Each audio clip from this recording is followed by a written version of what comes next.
சாய்ராம். இன்றைய நாளுக்கான பிரார்த்தனை. முதலாவதாக, இந்த பிரார்த்தனையினுடைய நம்பிக்கை எப்படி இருக்கணுன்றதுக்கான மிகப்பெரிய ஒரு எடுத்துக்காட்டை நம்ம பார்க்கலாம்.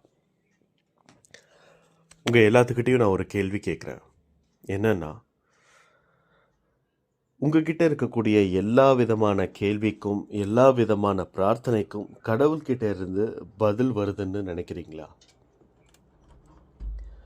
சில பிரார்த்தனைக்கு பதில் கிடைக்குது, சில பிரார்த்தனைக்கு பதில் கிடைக்கல. அப்படி இருக்கும்போது பதில் கிடைக்காத பிரார்த்தனைக்கு கடவுள் நம்மளுக்கு என்ன சொல்ல வராருன்னு உங்களுக்கு என்னைக்காவது தோணியிருக்கா? சில பிரார்த்தனைக்கு எந்த விதமான பதிலும் கிடைக்கல அப்படின்னா நிச்சயமாக ஒரு முக்கியமான விஷயத்த நம்ம எல்லாரும் மைண்டில் வச்சுக்கணும். என்னென்னா, நம்ம ஒரு பொருளை கேட்குறோம், ஒரு விஷயத்தை கேட்குறோம் அப்படின்னா நிச்சயமாகவே அந்த பொருளுக்கும் அந்த விதமான விஷயத்துக்கும் நம்ம தகுதியாளனாக இருக்கிறோமா அப்படின்னு இந்த பிரபஞ்சம் நம்மளை சோதித்து பார்க்கும் கடவுள் மூலமாக. அப்போ அந்த சோதனையில் நம்ம வெற்றி பெற்றுட்டோம், அதற்கு ஏற்ற மாதிரியான ஒரு பொறுமை, நம்பிக்கை எல்லாமே நம்மக்கிட்ட இருக்குது அப்படின்னா நிச்சயமாக இந்த கடவுளும் பிரபஞ்சமும் சேர்த்து நம்மக்கிட்ட எந்த விதமான ஒரு பிரார்த்தனை நம்ம வச்சோமோ அந்த விஷயத்தை கொண்டு வந்து சேர்த்துரும்.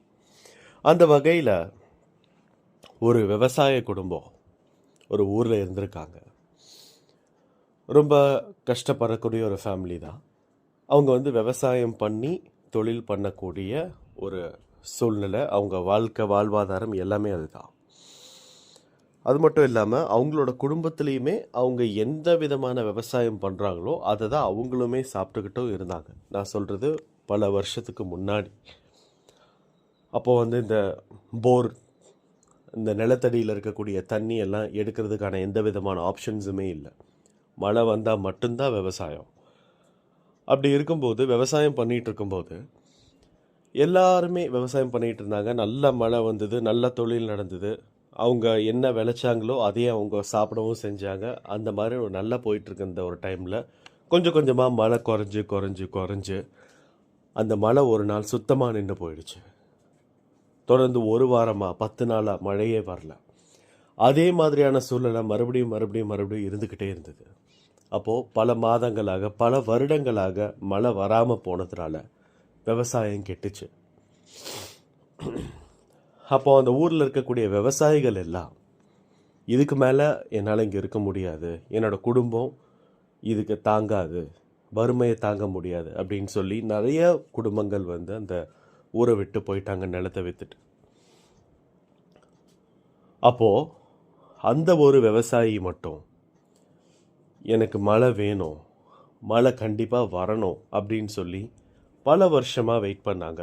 ஒரு குறிப்பிட்ட வருஷத்துக்கு மேலே அவங்க சேர்த்து வச்சிருக்கக்கூடிய அந்த விளைஞ்ச பொருட்கள் எல்லாமே தீர்ந்து போக ஆரம்பிச்சிருச்சு. அவங்க தொழிலுக்காகன்னு இல்லை, அவங்களோட குடும்பத்துக்காக சேர்த்து வச்சிருந்த சில விஷயங்களே முடிஞ்சுது. வறுமை ரொம்ப மோசமாக எட்டி பார்க்க ஆரம்பிச்சது அவங்க குடும்பத்துக்குள்ள. அப்போது அந்த தண்ணிலாம் இல்லாமல் இருக்கும்போது அந்த நிலம் ரொம்ப வறண்ட நிலமாக இருக்கும், வெடிப்பு விட்டுருக்கும் அந்த நிலத்தில். அப்போ அந்த விவசாயி நேராக அந்த நிலத்துக்கிட்ட போகிறாரு. நான் சொல்கிறது அந்த மாதிரியான அந்த விஷயங்கள், அந்த மழை ஒரு 5-6 வருஷம் ஆகுது அந்த இடத்துல. அப்போது அந்த நிலத்தில் முட்டி போடுறாரு. முட்டி போட்டுட்டு அந்த மண்ணை தொட்டு பார்க்குறாரு. அந்த மண்ணோட வெடிப்பில் அந்த வயசானவரோட கையில் கிழிச்சு ஒரு சொட்டு ரத்தம் அந்த நிலத்து மேலே விழுந்தது. அந்த ரத்தம் விழுந்த அடுத்த செகண்டே அவர் மேலே மழை துளி விழுந்தது. அப்போது நம்ம நம்பிக்கை வச்சு எத்தனை வருஷம் காத்திருந்தாலோ நம்ம நிஜமாகவே நம்ம கேட்ட அந்த விஷயத்துக்கு தகுதியானவனாக இருந்தால் கட்டாயமாக அந்த பிரபஞ்சம் நம்மக்கிட்ட கொண்டு வந்து சேர்க்கும். அதில் எந்த விதமான சந்தேகமும் இல்லை.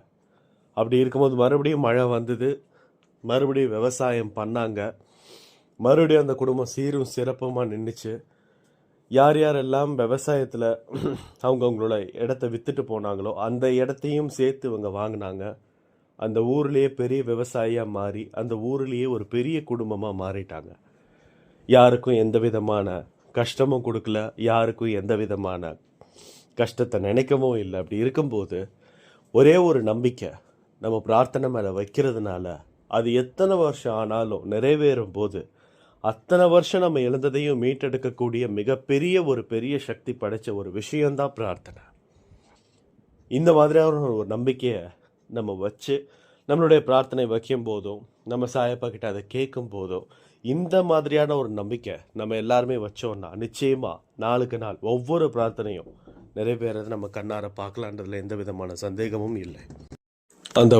அந்த வகையில் முதலாவதாக என்ன பிரார்த்தனைன்றதை பார்க்கலாம். ரோஹிணி, இவங்களுக்கு குடும்பத்துக்குள்ளே நிறைய விதமான பிரச்சனைகள் இருக்குது. ஹஸ்பண்ட் அண்ட் ஒய்ஃப்குள்ளே நிறைய விதமான கான்ட்ரவர்சிஸ் இருக்குது, ஆர்கியூமெண்ட்ஸ் இருக்குது.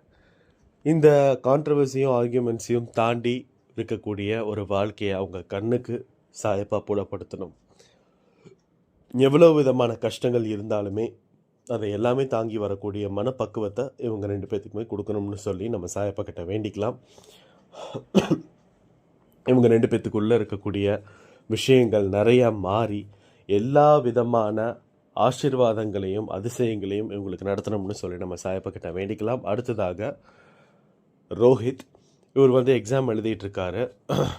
ஒரு விதமான ஒரு 3 டைப்பில் இருக்கக்கூடிய எக்ஸாம்ஸ் எழுதிட்டுருக்காரு. இவர் எழுதியிருக்கக்கூடிய எக்ஸாம்ஸ் எல்லாத்துக்குமே ஒரு வெற்றி வரணும்னு சொல்லி சாயப்பா கிட்ட வேண்டியிருக்காங்க. ஏன்னா இது மூலமாக தான் அவங்க அடுத்தடுத்த வேலைக்கான ஒரு எக்ஸாம்ஸ் தான் இது. அப்படி இருக்கும்போது இந்த வேலை அவங்களுக்கு கிடைக்கணும்னா அந்த எக்ஸாம்ஸ் கரெக்டாக எழுதியிருந்தால் தான் கிடைக்கணும். ஸோ அதனால் அந்த எக்ஸாமில் அவர் தேர்வாகி அந்த வேலை கிடைக்கிறது மூலமாக அவங்களோட வாழ்வாதாரம் உயரணும்னு சொல்லி நம்ம சாயப்பா கிட்ட வேண்டிக்கலாம்.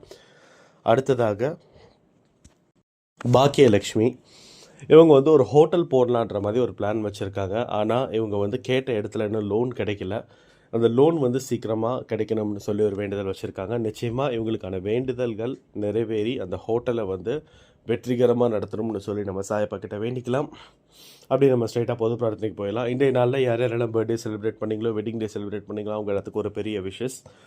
இன்றைய நாளில் பிறந்திருக்கக்கூடிய எல்லா விதமான குழந்தைகளுக்கும் எந்த விதமான ஆரோக்கியமும் தட்டுப்பாடும் இல்லாமல் அந்த குழந்தைகள் எல்லாமே ஆரோக்கியமாக பிறந்திருக்கணும். எந்த விதமான சமூக சீர்கேடுகளும் இந்த குழந்தைகளால் நடந்திருக்கக்கூடாதுன்னு சொல்லி நம்ம சாயப்பா கிட்ட வேண்டிக்கலாம்.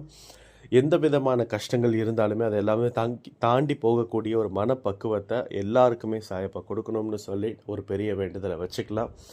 எந்த விதமான கஷ்டங்கள் இருந்தாலும் அதை சமாளிக்கக்கூடிய ஒரு மன வலிமையை எல்லாருக்கும் கொடுக்கணும்னு சொல்லி நம்ம சாயப்பா கிட்ட வேண்டிக்கலாம். பிரார்த்தனை யார் யாருக்கு என்னென்ன பிரார்த்தனை இருக்கோ தயவு செஞ்சு கமெண்ட்ஸில் வைங்க. எந்த விதமான பிரார்த்தனையாக இருந்தாலும் சரி நம்ம நாளுக்கு நாள் பிரார்த்தனையை அதிகரிக்கலாம். இன்றைய நாளில் இருந்து தினசரி இந்த பிரார்த்தனை என்ற பதிவு கண்டிப்பாக வரும். எல்லாருமே அதுக்காக கமெண்ட்ஸ் என்னென்ன பிரார்த்தனை இருக்கோ அது எல்லாத்தையுமே கமெண்ட்ஸில் போடுங்க. நிச்சயமாக நம்ம நாளுக்கு நாள் பிரார்த்தனை பண்ணலாம். இந்த பதிவை கேட்டுட்ருக்கக்கூடிய ஒவ்வொருத்தங்களுடைய மன பிரார்த்தனைகள் நிறைவேற்றி கொடுக்கணும்னு சொல்லி நம்ம சாயப்பா கிட்ட வேண்டி இந்த அன்பேச குடும்பத்தில் இருக்கக்கூடிய ஒவ்வொருத்தங்களுக்கும் ஒவ்வொரு விதமான தேவைகள் இருக்குது. அந்த தேவைகள் எல்லாம் நியாயமான வழியில் சாயப்பா நிறைவேற்றி கொடுக்கணும்னு சொல்லி இந்த ஆடியோ நான் முடிக்கிறேன். ஜெய் சாய்ராம்.